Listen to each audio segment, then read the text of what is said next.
What up, hey, yo, Mike. Losers? I am Mike Tyson, Brooklyn's own. What's up, Joe? Hey, let me tell you something, Mike. You know, I always rock Jordans, but my man Kanye especially, he knew I was coming on with you because I was talking to him about getting on. And he sent me a pair of these Kanye's back here. So if they see something different, it's because my brother, you know, he goes all out. So he sent me a pair of sneakers. So I'll put them Kanye up back sent you there. those? Yeah, he sent it to me personally. Shout out to the Kardashian family, Kanye West, all of them. Kanye better send me some fucking sneakers, too. Yo, I am Mike. Look, it's so much to talk about with you. It's an honor. You know, I do this every night. Last night we had Andrew Wang, the guy, the Asian American brother who went for president. This guy's intelligent. He's giving back to the hood. We have Van Jones, Michael Blackson. Every day we got somebody crazy. Today, you are by far, if you stepped off right now, the biggest person on the Fat Joe Show. You are Iron Joe, Mike man, Tyson. listen. There's no one bigger than you, Joe. You're the biggest person on the show, man. There's nobody bigger than you, man. Come on. Iron Mike, I'm going to get to it, right? I grew up tough. I grew up in the Bronx. You grew up in Brooklyn. I grew up every day for violence. I woke up every day to fight 3 dudes, 4 dudes. Like every day I got up, I left my house.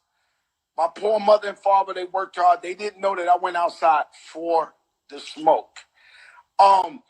Same thing with you, Mike. And it got to a point where I became Fat Joe the rapper, and I didn't realize that people knew I had money.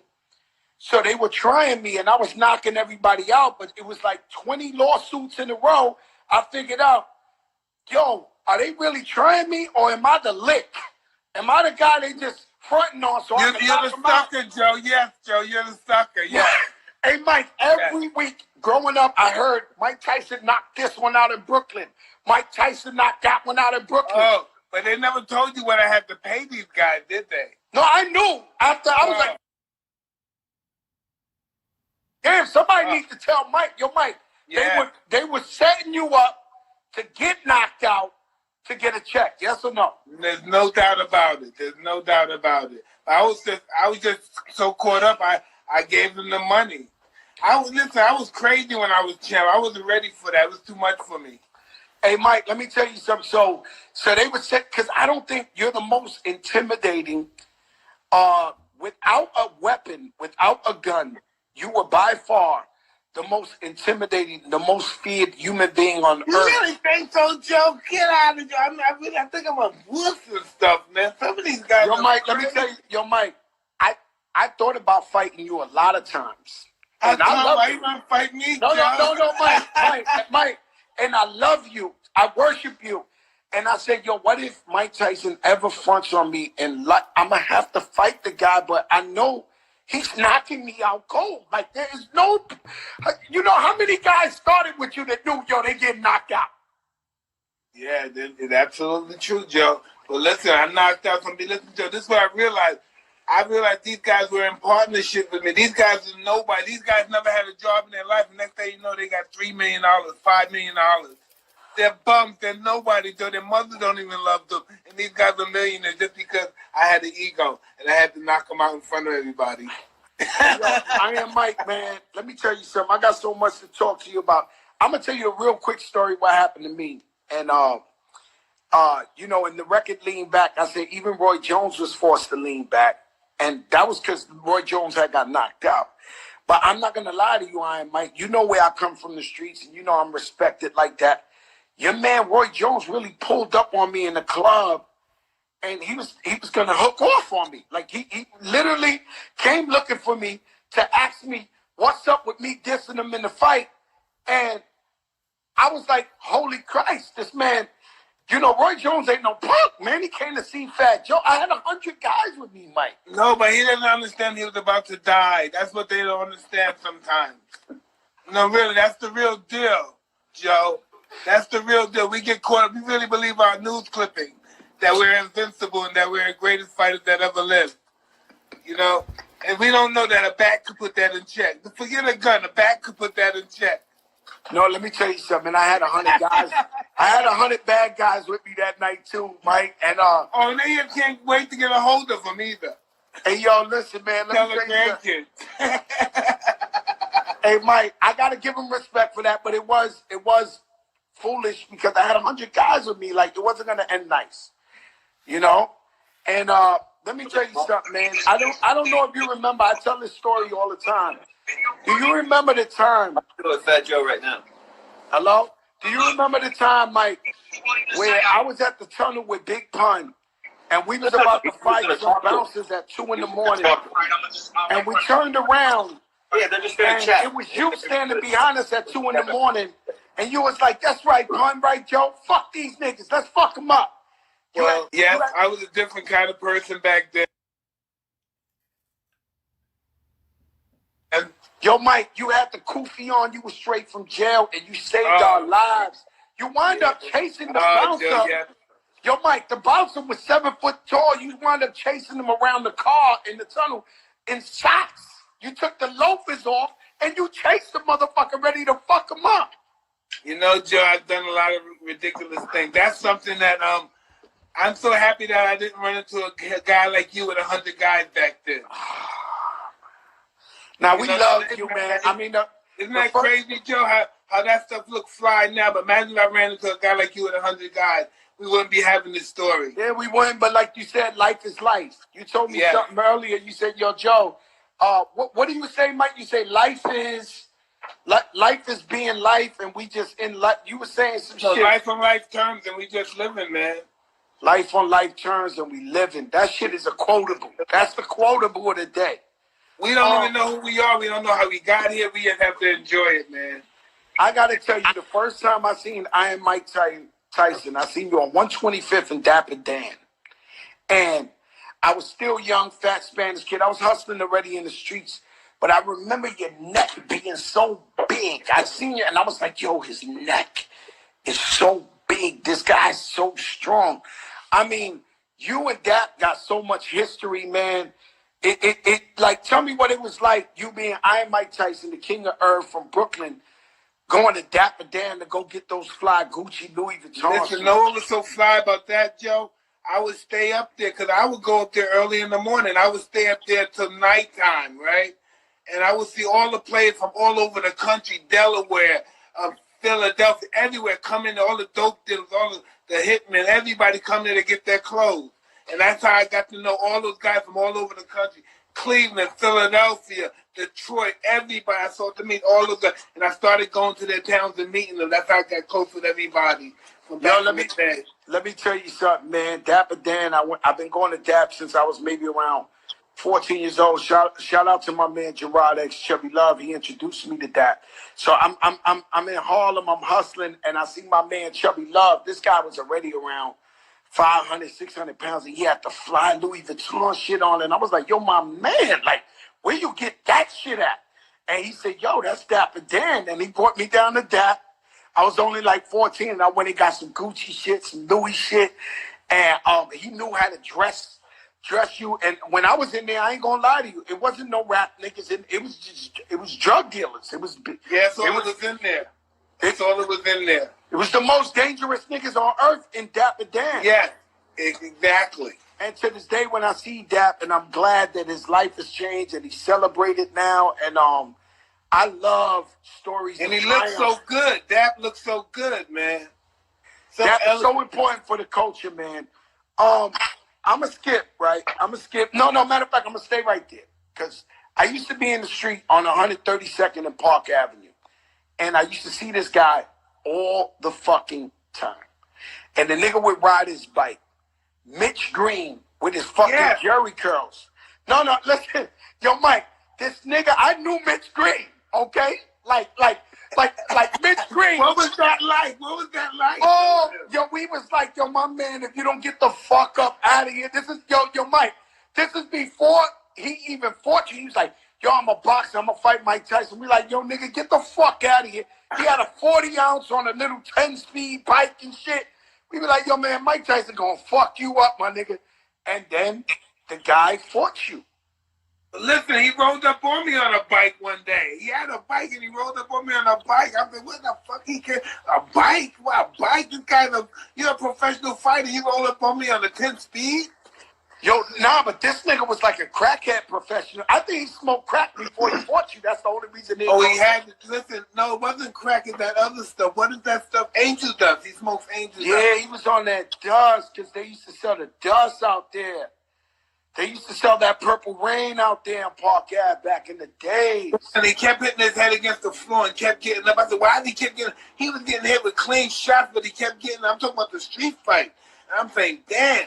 Yeah, he was on angel dust. Yeah, he was taking some good shots. Oh, I used to see this nigga every day with the Jerry curls, and I'd be like, he be talking shit. I'd be like, yo, my man, if you don't get the fuck up out of here, my man. And yo, he fought you. And I could not believe it when you was fighting the nigga. I was like, yo, this nigga used to come every day with a 40 ounce in his hand on a bike with Jerry curls and come over here to the corner. No, Fat Joe. He's a reverend now. He's a preacher now. Mitch Green?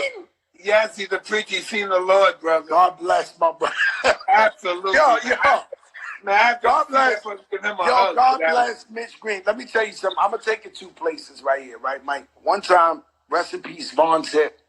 Oh, man. Legend out of Harlem, probably the flyest nigga to ever do it to me. Like me, I heard all these stories about all these other guys. But he was off the hook. I never seen a guy in his possibly his late 40s, 50s in a different Dawn, a Rolls Royce, a Beamer. Like, yo, this nigga was fly every day. Hey, look, I'm going to tell you a story. Right? One day, Don King came, and Don King had around $450,000, and he used that to pay off officials and shit like that, right? And one day he came in our house and stuff, and he thought he was going to, like, pay us off, like, $150. Zip took the whole $450. Zip took his whole shit. The whole $450, yeah. I mean, he better. Like this Von Zip. Like, nigga, give me. Yeah, I think Don King knew. He said, Don, you just put that down, Don. We have to leave right now. And he escorted Don out and Don left the bag right there. No, Don got to leave the bag. Yeah, he got to leave the bag. He left and, you know, rest in peace, my brother Von Zip. And he was the one who first got me into eating, like, not pork and eating turkey. And he would take me downtown to the turkey shop. I'll tell you one story, and I'll get off Zip, man. Rest in peace. Was I went with him to buy a car one time. And the motherfucker, on purpose, just to show me, he paid for the car in old school toys. You could smell like it was in the wall.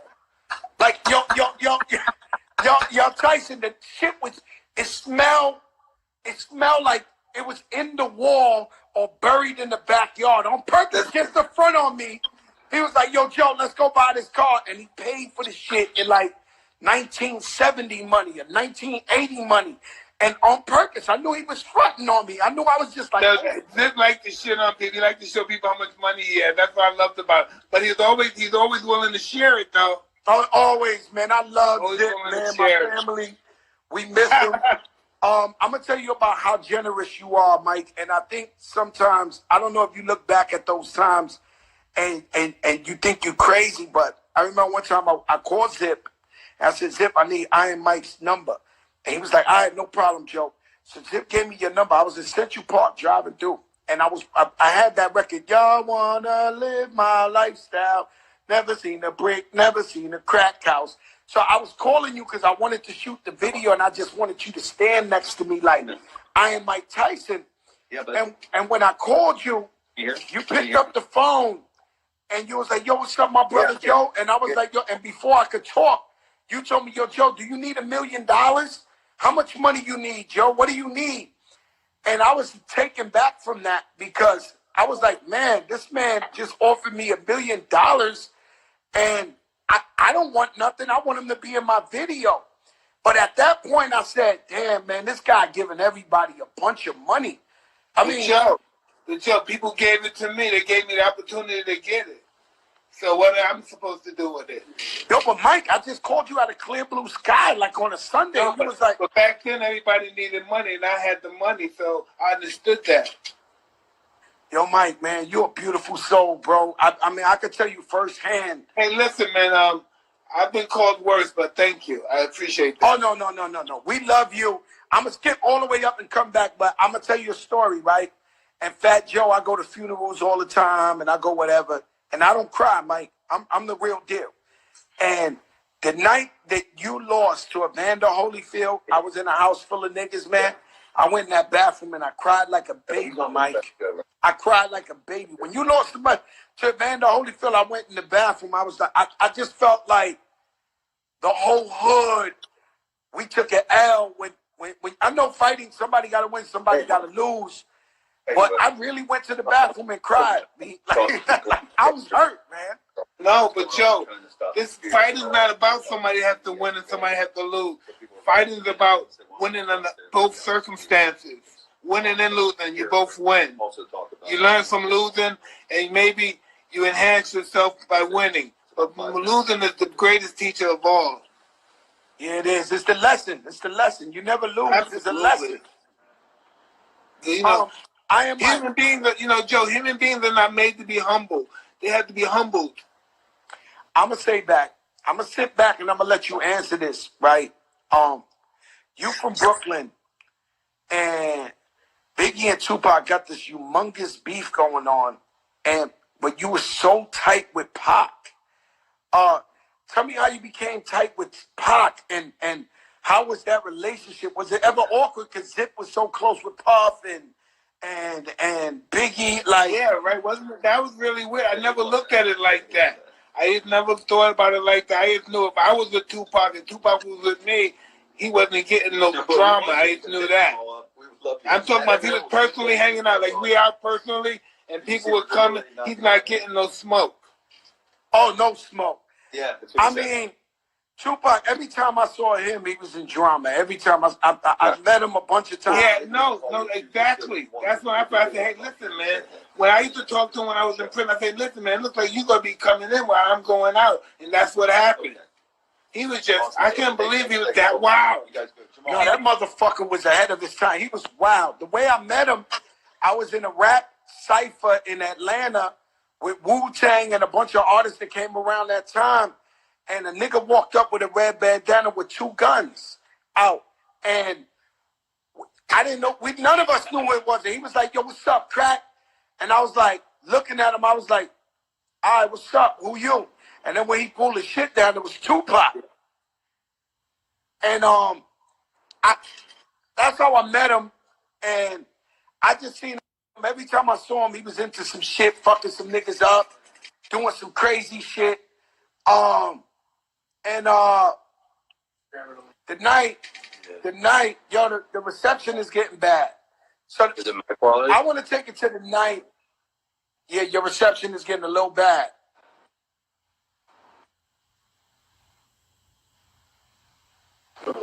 Yeah. Yo, Mike, yeah, you gotta fix the Wi-Fi and some shit because it's getting blurry. We're back on. It got a little blurry. What you can say now? What night you want to go back to, the night of the fight? Yeah, I want to get back to the night of the fight where Tupac passed away. He comes out the ring with you and he gets into the altercation. I mean, what was that like for you to hear Tupac got, murdered on the strip or shot up on the strip? Hey, listen, right? I just think this is just my personal opinion. That stuff, and I never said that all that stuff was planned in advance, man. Yo, Iron Mike, so you believe that all that was plotted before any fight, any shit that ever happened? No, I believe, but I know not that, but I believe the fight was the opportunity for it to happen. Could you elaborate? I don't understand. Like, I just believe that was the opportunity. That was the perfect opportunity for something like that to happen. Yeah, because everybody from all over would meet up in the same place. Everybody knew everybody was going to be there. And the people that wasn't there because they knew who was going to be there. And we know everybody who wasn't there. Yeah, man, that was that was sad, man, for just life, man. And then as I got older and I realized the Tupac story and how he came from the Black Panthers and his mother and his stepfather, and then I realized his music, why he has such a powerful message in his music. Tupac, this is the deal with Tupac, and this is just the real. Tupac was just a force. He was just an uncontrolled force, and that was the problem, He was powerful, and no one can control him. Yeah, he wouldn't let nobody control him. He wouldn't let nobody control him. Rest in peace, Pot. Mike, let me ask you something. I'm in there. We stuck in the house in quarantine, and we watched some shit called Tigers. What's it called, Ma? The Tigers, King of the Tigers. The Tiger King. The Tiger King, right? The Tiger King. Yeah, but I don't want to spoil it for everybody. I was riding with the nigga to the end. I ain't gonna spoil the shit for everybody. Watch it, it's interesting. But to me, that's just the way those people are. Those people are just backstabbing people. They're just not trustworthy people. They're not trustworthy at all. It's just like disgusting. They have no loyalty, no shit. Absolutely. Well, Mike, what was it about you, right? Because to me, all them Tiger people was a little off or special. What was it about you that you had? How many tigers you had in your house? I had 3 of them in my house. White tigers. Like I used to see you in the pictures with them. And like what was it like? Was they babies? Did you raise them since they was babies? Absolutely. I had their mother and their father. Oh, you had the mother and father, and then they made the babies? Yes. Yes. You wasn't scared of these tigers, Mike? Hey, listen, this is how it happened, Joe. I was in prison, right?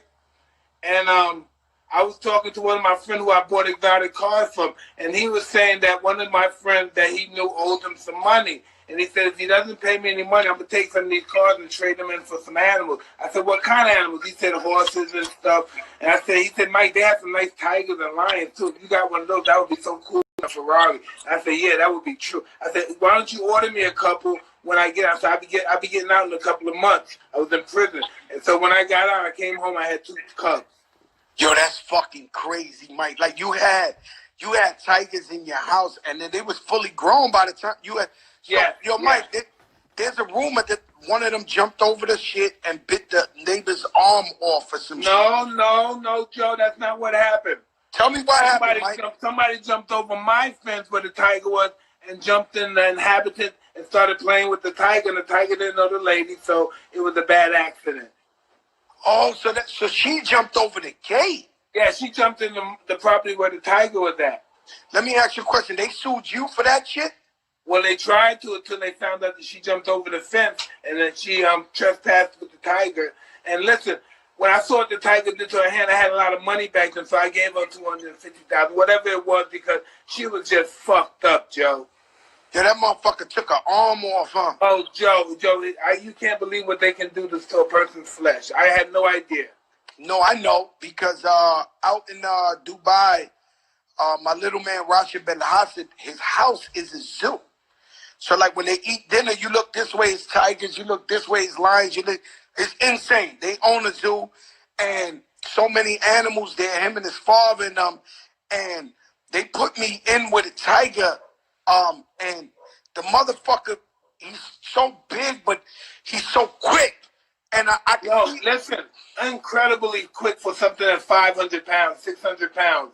You are not getting away from a tiger if he wants your ass. There is no way around it. And they kill you in like 3 seconds, so you're not gonna live long. I seen the tiger get fed. I seen a motherfucker throw like a piece of steak up to like a tree. It was like the 4th floor of a building, and the motherfucker jumped up there, hit the tree, and grabbed the steak. When I saw that, it erased every hope of me ever running away in the fucking jungle from a tiger. No, you don't stand no chance, man. They kill you with one swing. Bow, you're dead. Your neck is broken. So it's pretty much like Russian roulette fucking with these tigers, huh? Hey, listen, know what I've learned? I was foolish that there's no way you're going to domesticate these cats 100%. There's no way that's going to happen. Yo, that shit is crazy, Mike, because... They kill you by accident. They don't even mean to kill you. They do it by accident. They're too strong. Yeah, I'm sure they killed motherfuckers and was looking at their owner like, yo, what happened? Why he ain't getting up? They just don't realize they're like a fucking truck. No, especially when you're playing rough with them. You're punching them back and they're getting hyped back and they hit you back and you're dead. Yo, Mike, you was boxing with the motherfuckers, huh? Like you was... Oh, I loved them. I used to sleep with them. They were my... I'm just happy I educated myself. It was late, but I've educated myself that I was doing the wrong shit. I shouldn't have had them in my house. I shouldn't have had them domesticated. At least believing that they were domesticated. I was wrong. No way in the world. Yo, Mike, let me tell you something, man. I'm going to tell you this just a funny story. This ain't disrespect. But I remember one time you invited me to your house. And so I'm like, I'm going to Iron Mike's house. You remember that, Joe? Yo, do you remember? So you opened the door, Mike. You was ass naked opening the door, my nigga. And I was like, yo, Mike, what the fuck, B? Like, but that's you was because like, I knew you had Remy Ma with you.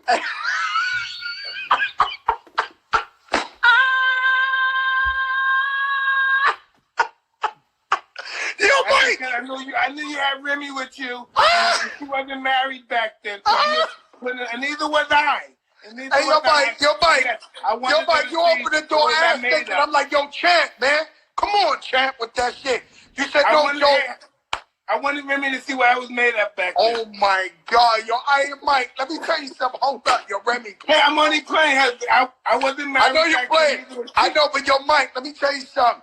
I'm like, yo, Champ, put the fucking towel on, man. We not doing this, man. And you was like, yo, Joe, I'm a boxer, nigga. You know, we don't.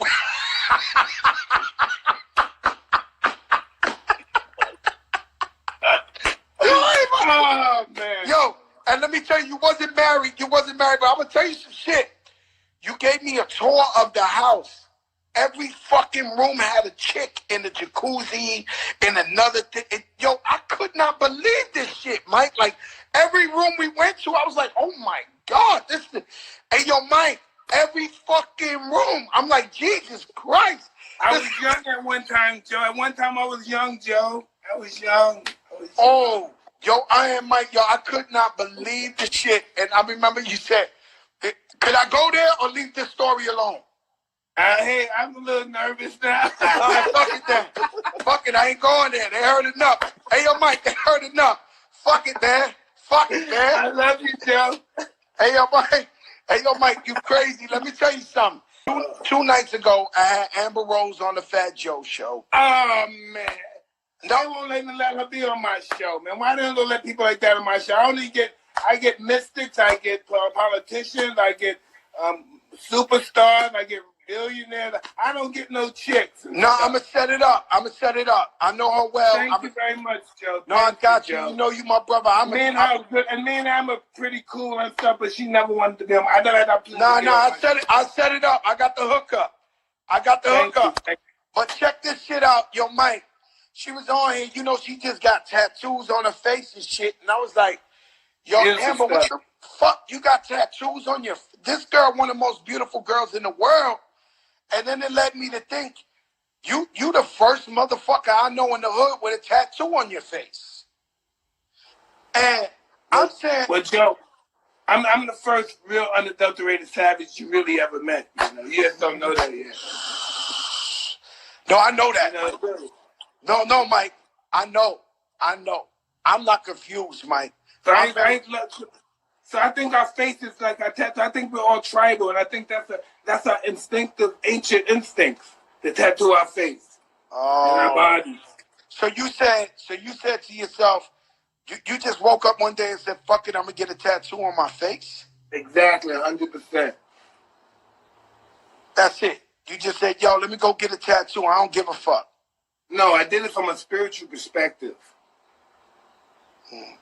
Every time I see you talk like if we come from a different life or we're passing through, and somehow you damn near are a philosopher. No, that's not true. We are just passing through, but on our journey passing through, we start to reflect on our past that we can't understand. Like me, I get scared when I'm by mountains and I see big birds, and I swear to God, in my last life, fucking, I must have died by some mountains and some birds fucking pick my shit or something. I don't like the shit. Like, no, maybe you were in the mountain when you before in another life. Real shit. Like, I swear to God. No, really. Imagine if we come back and we're reborn the rock or something, and we're watching the world go by. Hey, let me tell you something. If you come back and you born like my dog, that motherfucker eat filet mignon all day, and I rub his fucking stomach for 5 hours straight every day. He got a sweet life. Yeah. You never know. He could have been one of our grandparents or something. We don't know. Man, yo, Iron Mike, let me tell you something, man. I said, I know what's a good one, Mike. The other day I seen the fight of the year. Who? Tyson Fury and Wilder. Well, that was the most. I was there, dog. I was at the fight, dog. I know, and you told them, yo, I can't go against Tyson Fury. His name is Tyson. Yeah, father named him after me. Wow, and I didn't know that, Mike. So that's different, right? That's part of that spiritual tattoo, and that's like, yo, he's one of yours. Like he's How the fact that can somebody name somebody after you and this guy becomes heavyweight champion? He has wanted to name him to be a tough guy. Let me tell you something. That motherfucker is elusive as fuck, and he hit hard as fuck, Tyson. He's different, man. He's really 6'7", 6'10", but he's really elusive. He's a boxer. And, man, I just wish him the best of luck. Deontay Wilder could still make a lot of money, though. He shouldn't feel sad or discouraged. He should continue to go out there and fight with a lot of zest and confidence. He feel like he's giving up, my life is over. I made $90 million so far, but my life is over. I lost. Oh, God, I want to die. Grow up, man. Let's just keep going through this until it's really over. Man, I think his confidence, and he hits hella hard, bro. I've been to a couple of his fights. I heard him hit a motherfucker in Brooklyn that you can hear that shit in Upper Deck. But he's definitely, and I love the OG Mark Breland, but he definitely got to change his corner if he's going to beat Tyson Fury. Because he can't go in there fighting the same fight and expect a different outcome. Well, listen, he didn't fight the same fight he fought the first fight, you know? The first fight he fought with confidence like he could win. This fight he fought like he didn't have no zest, no life in him. I don't think that's true. I think the guy, Emmanuel Lewis's nephew from the Crunk, they came in with Tyson Fury attacking him. That's the difference in the two fights.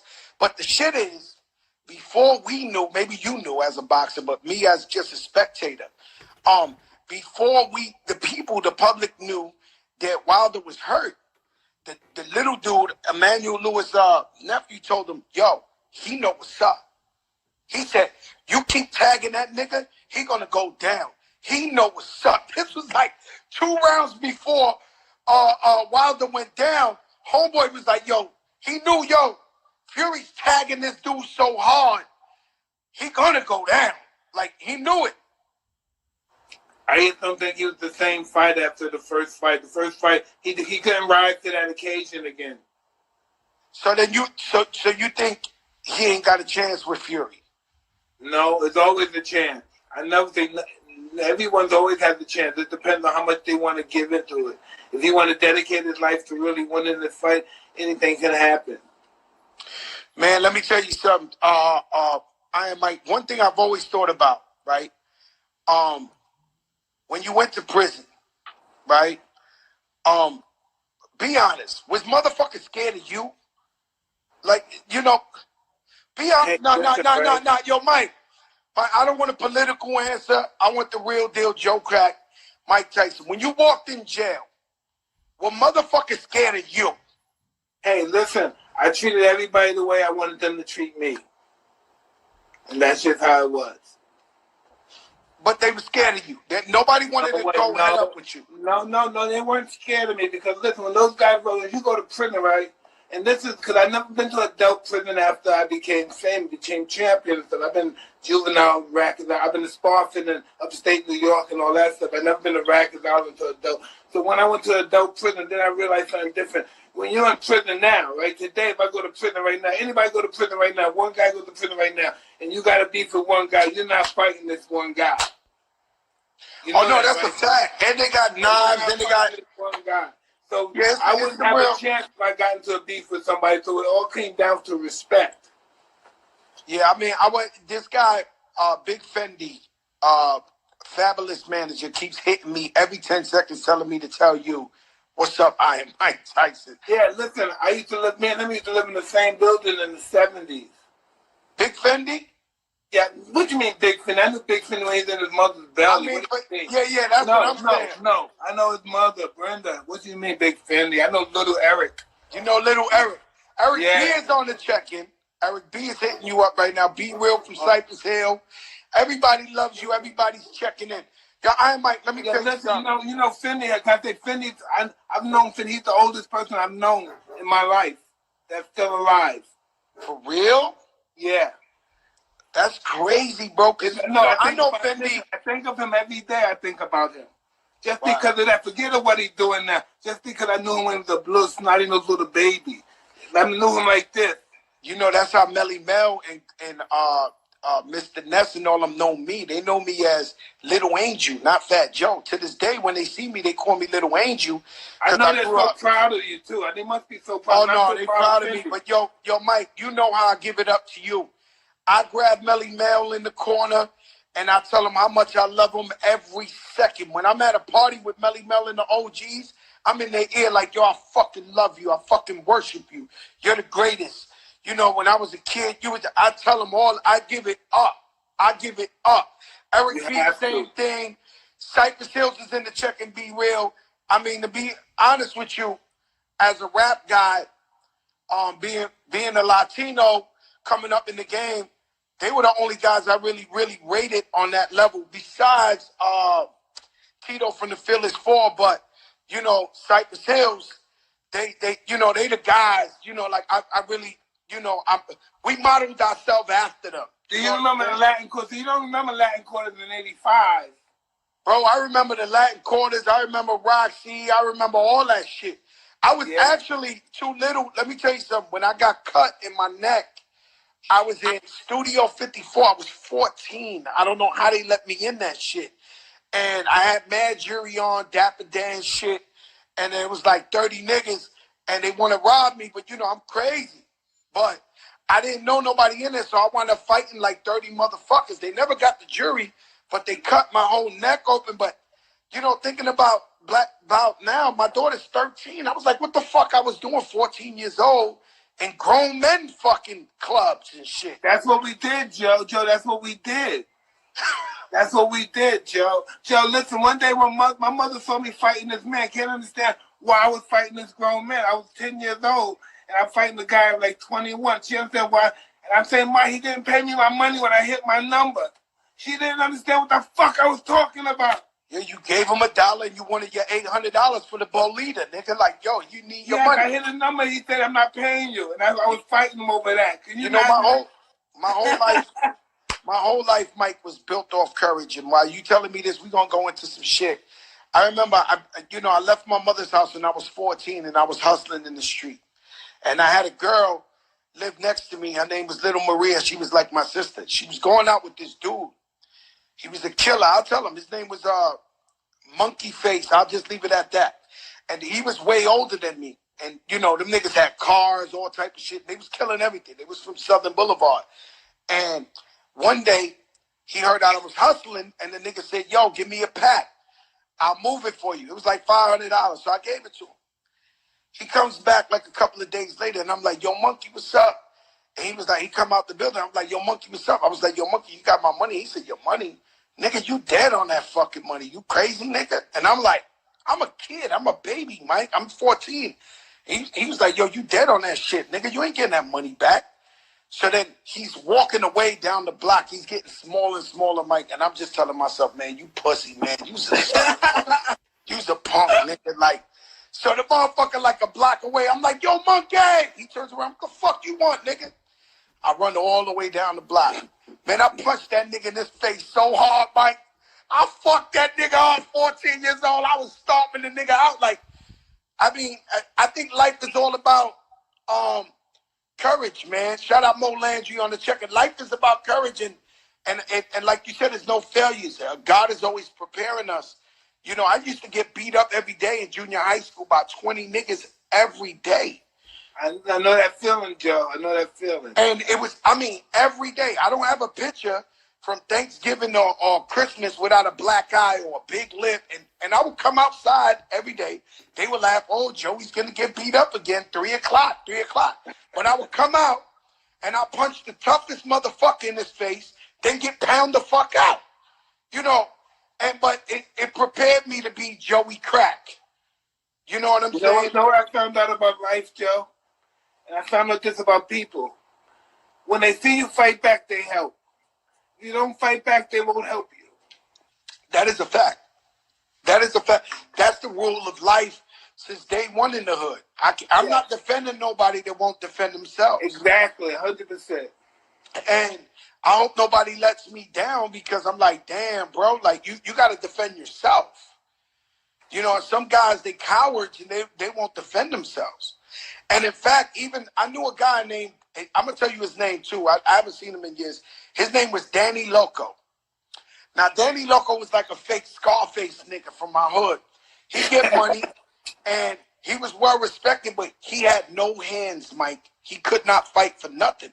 But I tell you, Mike Tyson, he would swing on you in front of the building. Like, this nigga knew he was losing. Like, there's a 1,000,000%, he's losing to everybody. He got no hands, but if you front on him, he'll swing on you. Like, no matter what. And then you know, yo, Danny Loco got fucked up again. But you be like, yo, that nigga hook off on anybody. He's not a coward. He's not pussy.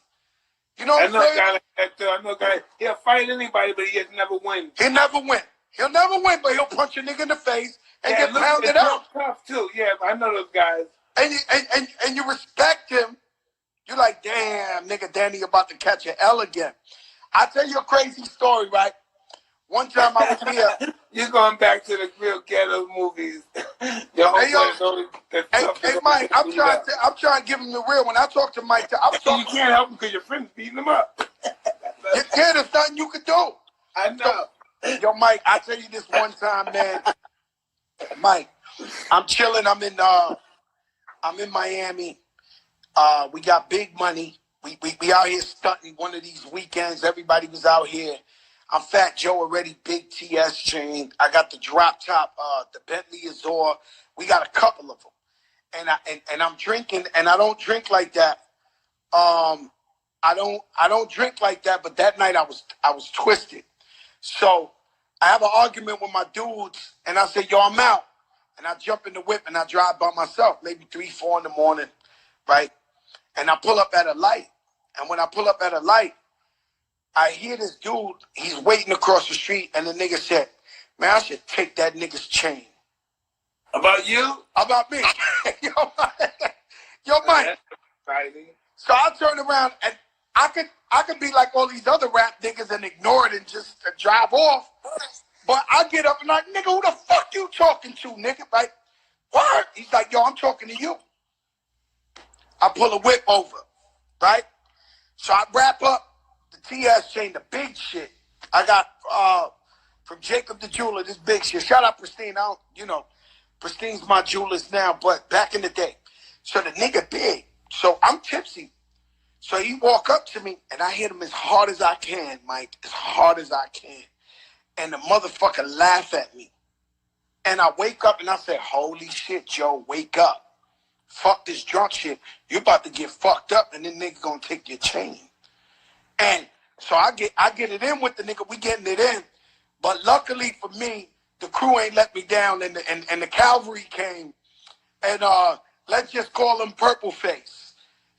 That was his name. That was the joke of all a lifetime, was we call this nigga Purple Face. But yo, let me tell you something, Mike. Motherfuckers will challenge you out there. They will challenge you out there, and you know you gotta have your A game. And I don't give up that kind of energy no more. I don't think. You know, when I was young, I used to get that energy. I don't give it up off no more. Well, we can't. You know what I'm saying? We the OGs. We gotta live our life happy. Niggas know when we was giving it up like that, we was giving it up. So, and we'll still fuck you up on a given night, but we chilling. We leave that for the young boys that they you know, this is their time. This is their time to go. Who's your favorite boxer right now, Mike? Oh man, I like Lomachenko, the Ukrainian guy. You know him? I like him. I like Javante Davis, that little guy Tank. Those guys have to fight. Those two guys gotta fight. Oh no, they gotta fight each other, man. I don't like nobody. That's beautiful fight. They're both beautiful. They gotta fight. They were both going to fight each other. I mean, that's the way it is. Like, we knew the Lakers was gonna play the Clippers before the virus came out. We knew that's what it is. That's what God wanted, and they're gonna have to fight each other. You know? Exactly. That's what I wanted those two to fight. No, it's gonna go down. Like I've seen interviews where they ask you about Mayweather. You know, I love the chant. Floyd Mayweather, rest in peace, Roger Mayweather.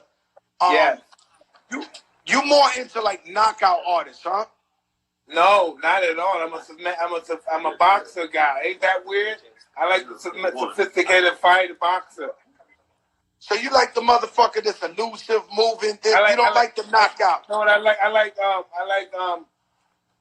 whatchamacallit, Pernell Whitaker, that kind of stuff. Oh my God! So you like the Sweet Pea? Lomachenko. Yeah, I like boxers that are like dancers, but right in front of you, not runners. You know, it's right in front of you dancing. They right in front of you dancing, tagging you back. Yeah, I was and like, they're very calm and relaxed. Them motherfuckers can be, they can go in any weather. They can go in any weather. They drive you crazy, yeah. Yeah, I'm like, and I knew Sweet Pea, rest in peace, was going to give Chavez a tough time. Now, Wow. Yeah, me too. Chavez was the greatest Mexican fighter still to this day. Chavez is the greatest one. Listen. Chavez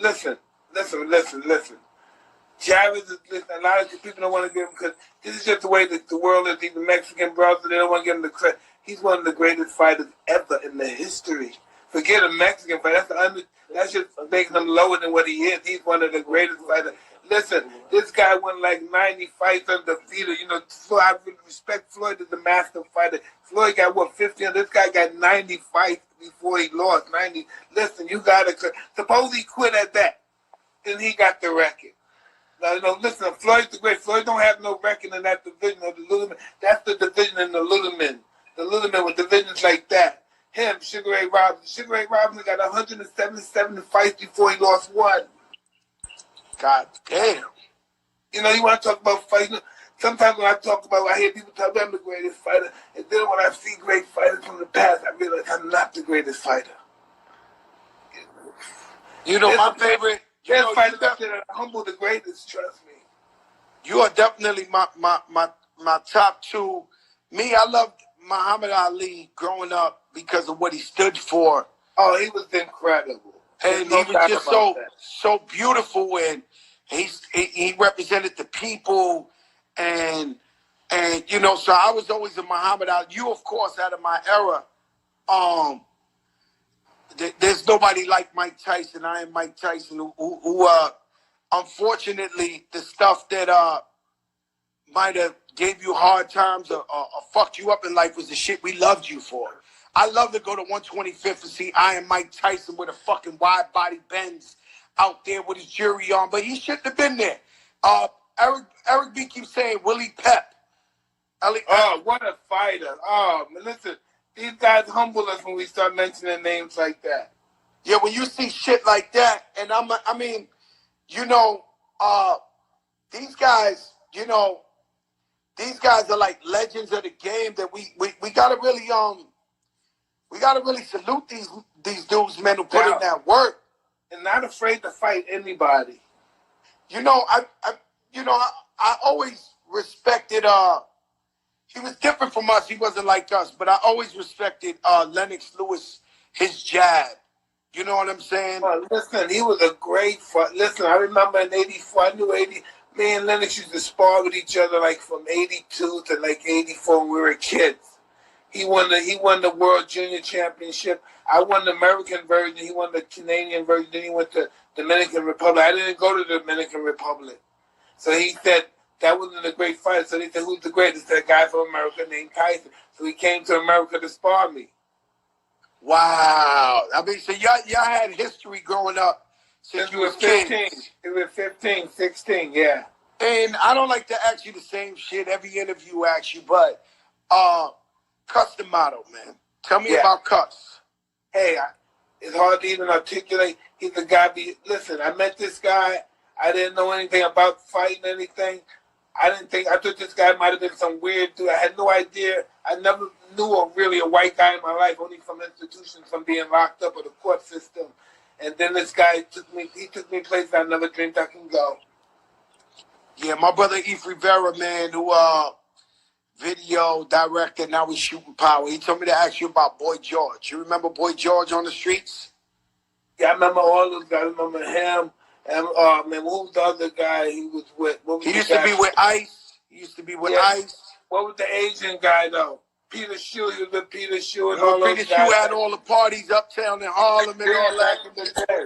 You know, there's no doubt Boy George is a serious person. That's, I don't care from his friends or his enemies. He was respected. There's no doubt about that. Yeah, Boy George was, you know, I'll tell you a funny story. My story with Boy George. So I'm tearing up the Bronx, 14, 15. My age group, my weight class, I'm killing. I'm Saddam Hussein out there in the Bronx. Every part of the Bronx know my work. Like, I'm going crazy out there. Joey Crack, Terror Squad.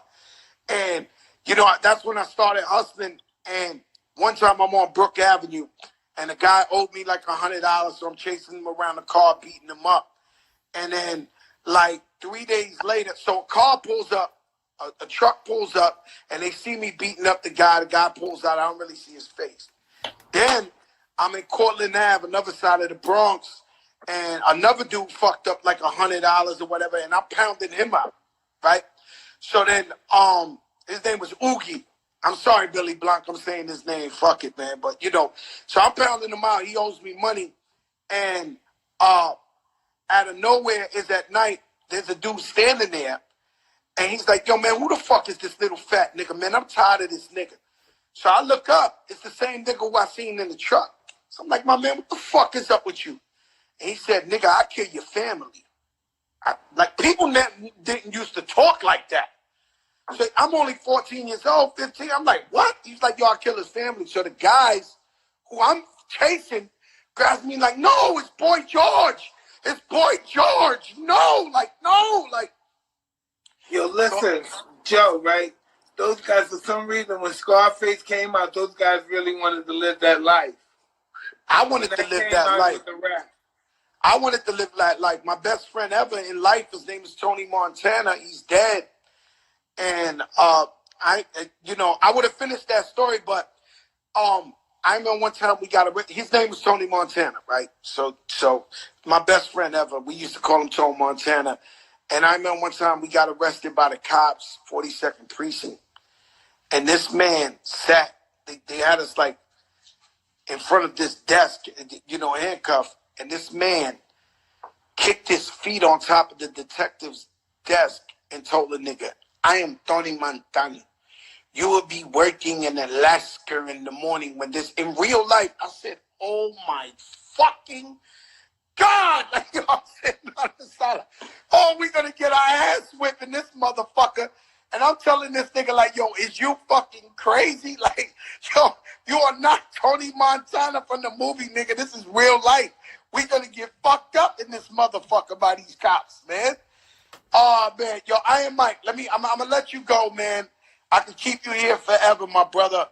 One question I want to ask is, the most, shout out Lauren Ridinger on the check-in, the most expensive shit you ever bought in your life. I remember, I think you had a fight in the UK or some shit, and you bought some shit out of this world. Like, I mean, what is the craziest shit you ever bought in your life? A gift or something to yourself?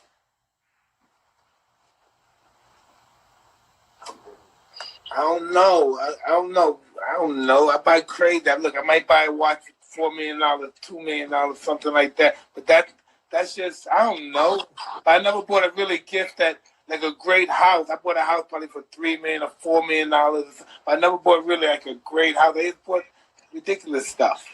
I got this one question for you. I got this one question for you. I never understood why you chose to co-sign cannabis in a battle with LL Cool J. Cause you from LL's era. What was there? Yeah, I don't know. Hey, listen, I don't know what the fuck happened with that shit. I don't know. I was just got in the middle. I got involved with shit I didn't know I was getting involved with back then. Oh, so it wasn't like you had a personal problem with LL. You was just fuck no. He wasn't my best friend. But when I did that, oh man, he wanted to kill me. Yo, of course, man. You don't know. He almost wanted to kill me. Almost wanted to shoot me. I said, that serious? Yeah, it was. I realized this stuff was serious then. Man, let me tell you something. I was so you were just doing it. Fuck it. I'm gonna hype this shit up. Around, yeah. I'm just fucking around getting in the video. I didn't know this guy was gonna kill me after this video. Yo, Mike, man, let me tell you something. You can't do no wrong in my eyes. And let me tell you something. I went and I was so hurt when you chose cannabis side because you know LL, that's my idol. You know what I'm saying? So I'm sitting there and I remember LL. You know, yeah, LL, man, I remember Heavy D came and said, Mike, what the fuck are you doing, man? I said, what? He's like, you fucking taking it side. I said, what? Fuck, I didn't know what the fuck I did. Yo, Heavy D, man, that's another. Yo, Heavy D, man, he's one of my idols. He influenced me, Biggie, Pun. And I remember I became really good friends with him in real life. And this was somebody I used to really worship before I even rap. Like, I used to try to dance and dress like Heavy D. Heavy was a fly guy. Stupid fly. And he always kept a fly chick with him to the day he died. I remember I walked in Mr. Chow, and I can't tell you who. It was a famous actress chick, and she was all on his shoulder. And I was like, damn, Heavy D is like that. He was one of those guys that knew what he wanted in life. He knew what he wanted from life. Bro, I'm telling you, maybe a month before he passed away, rest in peace, Dwight Heavy D, I seen him in Mr. Child in Beverly Hills. He had one of the top actresses you ever seen in your life on his arm. And I was like, what the fuck? Like, Heavy was the man. Heavy was the overweight lover, yes. He was the overweight lover. I used to go to the rooftop and see him. Right. You know, I used to see him out there in the rooftop in Harlem. I used to see him in all these parties, man, and I used to just admire him from far and be like, yo, one day I'm going to be like him. Hey, listen, me and Heavy was very close friends. When I used to be in prison, he used to always come visit me. And I remember one day one of his dancers had died in Indianapolis, and that's why he hated going there. Oh, one of his dancers died over there? I believe he got into an accident or something over there. Yeah, one of his brothers. He had like two brothers, Heavy D in the Troy, I think it's Troy or something. Trouble T. Roy. Yeah. Troy, Trouble T. Roy. Shout out to Pete Rock and the whole family. And the whole crew, yeah. Heavy family, everybody. Money earned in Mount Vernon. Oh, you know what I'm saying? Hey, yo, Iron Mike, man, I appreciate you. No, thank you very much to be able to voice this stuff out and talk about stuff. Hey, yo, Mike, let me tell you, we do this for the people every night at 8 o'clock. You know, we have nothing but the biggest and the best. When I hang up with you, I'm going to let some people get on and talk. Some regular people from the hood, from all over, because we try to give them all a platform. Today, me and you, we jump right at it. You know, I love you. I don't just love you. I worship you. You everything, brother. You everything to me and my generation. You everything to us, man. And I just want to let everybody know how much I love you, man, and how much I appreciate you and your spirit and your family. And God bless you. Thank you. But you doing so good. The way you're doing now makes me feel so good as well. Thank you. I am Mike. I love you, man. Peace, baby. Love.